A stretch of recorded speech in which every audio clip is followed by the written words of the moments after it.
नमस्कार, आपका सेहत कार्यक्रम में स्वागत है। आज का हमारा इंटरव्यू एक बेहद महत्वपूर्ण विषय पर आधारित है, सर्वाइकल कैंसर। ये महिलाओं में पाया जाने वाला एक गंभीर रोग है, लेकिन सही जानकारी, समय पर जांच और रोकथाम से नियंत्रित किया जा सकता है। इसी के लिए हमारे साथ इस स्टूडियो में मौजूद है श्री महेंद्र इंद्रेश हॉस्पिटल की doctor Yamini Kansal, MBBS MD, MCH AIIMS Delhi से, जो एक वरिष्ठ गायनिक कैंसर सर्जन भी हैं और महिलाओं के स्वास्थ्य पर गहन अनुभव भी रखती हैं। आज हम उनसे जानेंगे सर्वाइकल कैंसर के कारण, लक्षण और उपचार और इसे रोकने के उपाय के बारे में। तो बहुत बहुत स्वागत है मैम आपका हमारे स्टूडियो में। मैम, सबसे पहले हम आपसे जानेंगे कि सर्वाइकल कैंसर क्या है और ये महिलाओं को कैसे प्रभावित करता है। धन्यवाद। सर्वाइकल कैंसर यानी गर्भाशय के मुंह का कैंसर होता है और ये महिलाओं में भारत में दूसरे नंबर का सबसे ज़्यादा फैला हुआ कैंसर है। छोटे शहरों में सबसे ज़्यादा कॉमन कैंसर भी है। इससे भारत में महिलाओं की कम से कम 75,000 हर साल मृत्यु भी होती है, क्योंकि सही समय पे उसका इलाज ना होने से और उसको पकड़ा ना जाने के कारण। इस बचाव के बहुत सारे उपचार हैं हमारे पास, जो विदेशी मुल्क हैं, बड़ी अमेरिका, ऑस्ट्रेलिया, इन सब कंट्रीज़ में, इन सब मुल्कों में जो है सर्वाइकल कैंसर आजकल ख़त्म हो गया है, क्योंकि इनके ये एक ही कैंसर है जिसको बचाने के हमारे पास बहुत सारे अच्छे उपचार हैं। जैसे कि सबसे पहले तो इसके लिए एक बहुत अच्छी वैक्सीनेशन है हमारे पास, टीकाकरण, जो यंग लड़कियों को 9 से 14 साल की उम्र की लड़कियों को बहुत ज़रूरी है कि देना। उससे 90 से 95% प्रिवेंशन या रोका जा सकता है सर्वाइकल कैंसर का होने से। और ये कैंसर जो है एक वायरस के कारण होता है, HPV DNA वायरस, जो आपस में होने के रिलेशन से फैलता है। और अगर इस वायरस के बचाव का वैक्सीनेशन, टीकाकरण हम दे दें तो ज़्यादातर ये कैंसर बचाया जा सकता है। दूसरा एक तरीका जो है इसके बचाव का, वो है कि शादीशुदा औरतों का, जो 25 से 30 साल से ऊपर की महिलाओं को ज़रूरी ही हर 3 से 5 साल में एक चेकअप, एक टेस्ट करवाना चाहिए, जिससे हम इसके इन्फेक्शन या कैंसर होने को बहुत ही शुरुआती चरण में पकड़ सकते हैं। उसके टेस्ट होते हैं एक पैप स्मीयर की जांच और एक HPV DNA टेस्ट की जांच। वो आसानी से आजकल उपलब्ध है। ज़्यादातर किसी भी आप बड़े अस्पताल में जाएंगे तो जो वहाँ पे गायनेकोलॉजिस्ट हैं या जो कैंसर सर्जन है, वो ये टेस्ट आसानी से OPD में करा जा सकता है।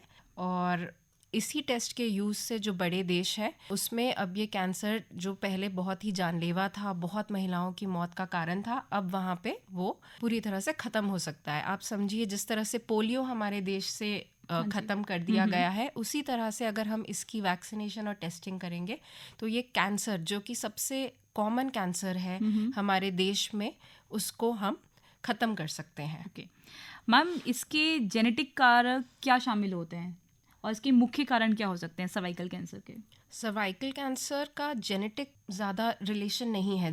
बाकी के कुछ कैंसर्स हैं, जैसे अंडेदानी का कैंसर, बच्चेदानी का कैंसर, उनका रिश्ता होता है कि अगर परिवार में किसी को रहा हो, या ब्रेस्ट कैंसर का मेन कारण है HPV वायरस। ज़्यादातर हर कैंसर पेशेंट के मरीज में वो HPV वायरस का संक्रमण प्राप्त हुआ जाता है, और अगर हम उस इन्फेक्शन को बचा पाएँ या उसका टीकाकरण करें तो ये कैंसर पूरी तरह से बचाया जा सकता है। दूसरे कुछ कारण होते हैं, जैसे जिन महिलाओं में जल्दी उम्र पे शादी हुई हो, कई सारे बच्चे हो, या कुछ और यौन संक्रमण इन्फेक्शंस रहे हो, और कुछ किसी तरह की बीमारियां हो जिससे शरीर की इम्यूनिटी कम हो जाए, इन्फेक्शन से, संक्रमण से लड़ने की क्षमता किसी मरीज में कम हो, उनमें ज़्यादा होता है। और दूसरा, धूम्रपान करना, बीड़ी वगैरह का जो इस्तेमाल करते हैं, उन महिलाओं में ये जो वायरस का इन्फेक्शन होता है तो वो लंबे समय तक रह जाता है, और फिर आगे जाके 10-15 साल में कैंसर होने की संभावना होती है। तो अगर इन सब चीज़ों से हम बचाव करें और हो सकता है ये वायरस का इन्फेक्शन ना हो हमें। मैम, इस बीमारी के लक्षण क्या होते हैं और इसे पहचानने के लिए क्या क्या सावधानियां हमें बरतनी चाहिए? इसके कुछ लक्षण होते हैं जो कभी भी किसी को हो तो उन्हें ज़रूर तुरंत अपने डॉक्टर के पास, गायनेकोलॉजिस्ट के पास चेकअप कराना चाहिए। कुछ इम्पॉर्टेंट ज़रूरी लक्षण जो पता होने चाहिए वो है, अगर महीना बंद होने के बाद यानी मीनोपॉज आने के बाद अगर किसी भी महिला को खून जा रहा है, ब्लीडिंग हो रही है, कुछ गंदा पानी जा रहा है, तो वह चीज़ हमें उसमें लापरवाही नहीं करनी चाहिए, तुरंत चेकअप करवाना चाहिए। अगर कभी आपसी संबंध के बाद नीचे खून जा रहा है, ब्लीडिंग हो रही है, गंदा पानी, बदबूदार पानी या बेसमय माहवारी हो रही हो, तो ये सारे लक्षण होते हैं जिसमें हो सकता है बच्चेदानी के मुंह पे कोई बड़ी गांठ है जिसके कारण ये बेसमय माहवारी और दिक्कतें आ रही हैं, तो चेकअप करवाना चाहिए। ठीक है मैम, क्या नियमित जांच और स्क्रीनिंग से हम सर्वाइकल कैंसर को रोक सकते हैं? हाँ जी, मैं आपको वही बता रही हूँ कि ज़्यादातर ऑलमोस्ट 99% इस कैंसर को रोका जा सकता है अगर इसका टीकाकरण वह टाइम से टेस्टिंग हो जाए। अगर पूरी तरह से ना भी रोक पाए तो ये कैंसर है जो काफ़ी समय लगा के 10-15 सालों में धीरे धीरे कैंसर के शुरुआती चरण से धीरे धीरे बढ़ता है। तो अगर ये लक्षण होने पे या लक्षण होने से पहले अगर पैप स्मीयर HPV DNA की टेस्टिंग कराए तो हम उसको बहुत ही शुरुआती प्री कैंसरस, कैंसर होने से पहले के चरण में ही पकड़ सकते हैं, उसका इलाज कर सकते हैं। उस समय पे बहुत छोटा इलाज जो OPD में करा जा सकता है, उसी से जैसे ठंडी सिकाई करके हम उस कैंसर को वहीं कैंसर बनने से पहले ही रोक सकते हैं। पर अगर लापरवाही हुई या टेस्टिंग नहीं करी तो 10-15 साल में ये कैंसर में बदल जाता है। और हमारे पास ज़्यादातर जो महिलाएं आती हैं वो तीसरे स्टेज में आती हैं जब कैंसर फैल चुका होता है। जब तीसरे स्टेज में आती हैं तो उसमें हम छोटे इलाज या ऑपरेशन भी कई बार संभव नहीं होता।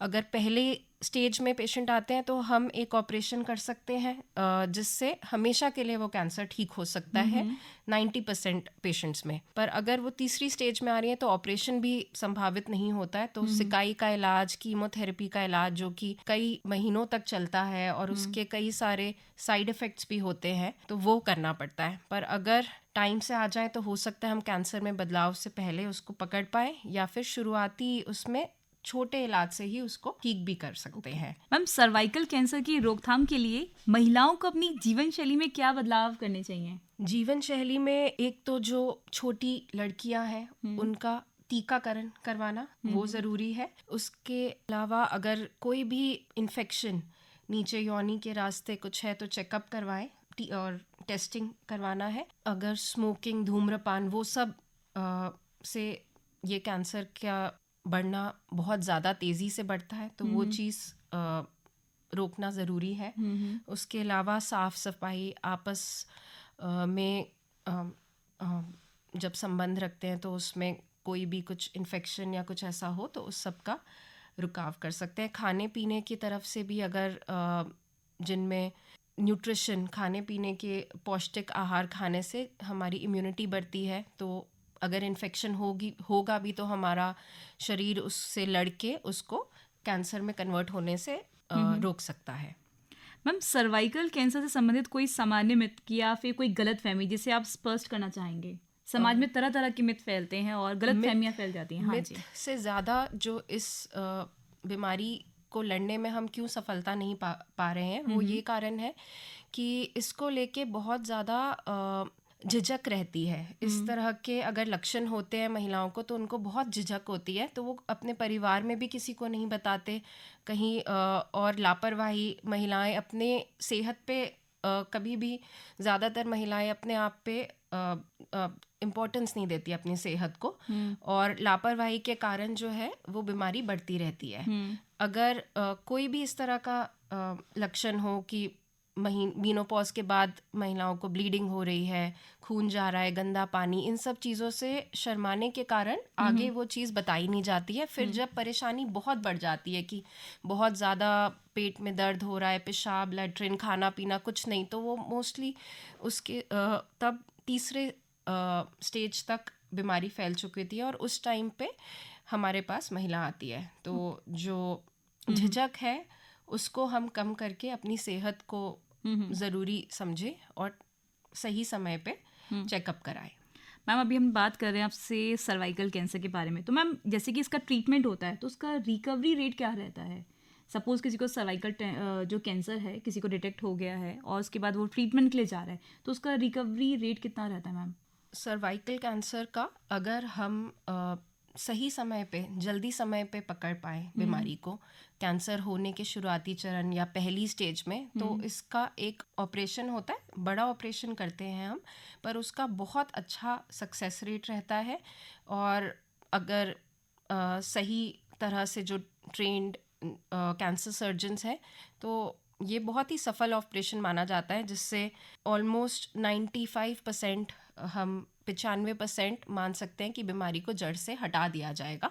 और आगे तक भी तो उसमें ज़्यादातर जो हम ये ऑपरेशन करते हैं कोई परेशानी भी नहीं आती है, और किसी भी बड़े ऑपरेशन की तरह उसकी रिकवरी भी अच्छे से हो जाती है। पर अगर वो कैंसर ज़्यादा फैले हुए स्टेज में आए, तब जो है उसका इलाज ज़्यादा साइड इफ़ेक्ट्स वाला होता है, जैसे कि सिकाई के इलाज, कीमोथेरेपी, उन सब के काफ़ी साइड इफ़ेक्ट्स होते हैं।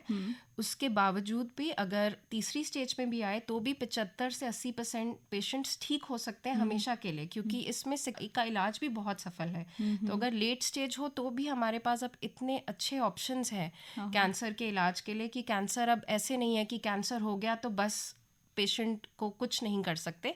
आजकल चाहे तीसरी स्टेज का भी कैंसर हो तो हम एक फैसिलिटी 80% पेशेंट्स में उसको भी हमेशा के लिए ठीक करा जा सकता है। मैम, आप हमारी महिलाओं को क्या संदेश देना चाहेंगी ताकि वे इस बीमारी के प्रति सतर्क रहें और जागरूक रहें? मैं महिलाओं को यही कहना चाहूँगी कि अपनी सेहत पे उनको ध्यान देना चाहिए, क्योंकि अगर महिला की सेहत अच्छी होगी तो वो परिवार की सेहत का ध्यान रख पाएंगे। साथ ही साथ जो छोटी लड़कियां हैं उनको टीकाकरण कराएंगे तो एक बड़ा कैंसर जो इतना जानलेवा और इतना कॉमन कैंसर है, उससे पूरी तरह से बचाव हो सकता है। ये जो है 35 से 45 साल की उम्र की महिलाओं में सबसे ज़्यादा पाया जाता है, और या फिर जो महीना बंद हो गया 60 साल की उम्र, तो कोई भी 35 से 40 साल की उम्र की महिलाओं को कम से कम जिंदगी में 1 या 2 बार पैप्समियर का टेस्ट या HPV DNA का एक सिंपल टेस्ट करवा लेना चाहिए महिला डॉक्टर से। और 2 बार भी अगर करवाया हो एक अपनी पूरी जीवन में, तो हमेशा के लिए इस कैंसर से मुक्ति प्राप्त हो सकती है। Okay, thank you so much ma'am. तो ये थी हमारे साथ डॉक्टर यामिनी कंसल, जिनसे आज हमने बात करी है सर्वाइकल कैंसर के लक्षण और उसके क्या क्या उपचार हैं और क्या क्या फैसिलिटीज़ आज की मेडिकल टर्म्स में मौजूद हैं। तो उम्मीद करते हैं आपको हमारा ये साक्षात्कार पसंद आया होगा। तब तक के लिए धन्यवाद।